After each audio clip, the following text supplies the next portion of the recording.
Yes, hello, Bibol. Magandang tanghali. Ayun, Bibol. Mag-rep reveal tayo. Rep reveal.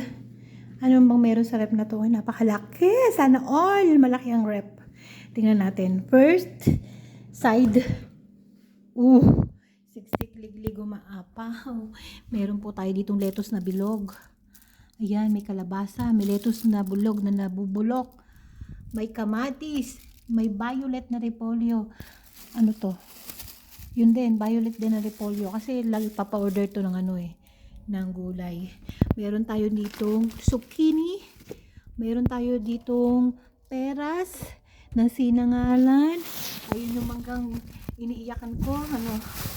Ngayon, nandito pa rin. May kusbara, bagdunis. Marami. Sibuyas na dahon at maraming, ayun, Diyos ko Lord, ang lemon hindi makadala, napakarami. Orange, apple green, and apple na pula.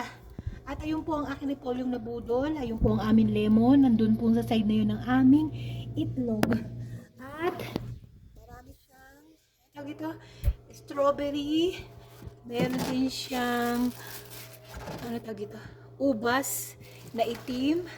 Meron siyang, ano ba tawag sa prutas na ito? Yan, prutas na yan. Meron tayong pan dessert. At may pang anik-anik. So ayan, all in, may itlog. Hindi namin ginagala, bumibili kami ng sarili naming itlog para wala kami maging problema. Bawang. Of course, bawang. Gigilingin nila yan, bawang na yan. Tapos lalagay lang sa rep. Ganon. Ang dessert ni Lolo. Ito yung lemon namin. May sarili kaming lemon, syempre. May sarili din kaming itlog, syempre. Sariling lemon. Ito yung lemon namin, lubos yan. Okay yan. So, ayan po. Pagkain ni Lolo.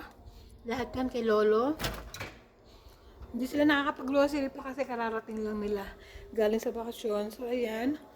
Lagi silang meron ganito, hindi nawawalan. Ganon. Ayan. So, all in, rep reveal. Hindi pa sila masyado nakapamili dahil bagong dating sila galing sa bakasyon. Ito yung ginagamit ni Lolo para sa lugaw niya. Yung gatas na panis. Anong tawag ko dyan? Laban lang, Bibo. Laban. Mahilig sila sa laban habang kumakain ay lumalaban. Ganun. Siyempre, ang kiri cheese, milk, ganun. May sandamakmak na kusubara. Ay, ano yun? Carrots. Pipino. Ayun na sila. Okay, alright.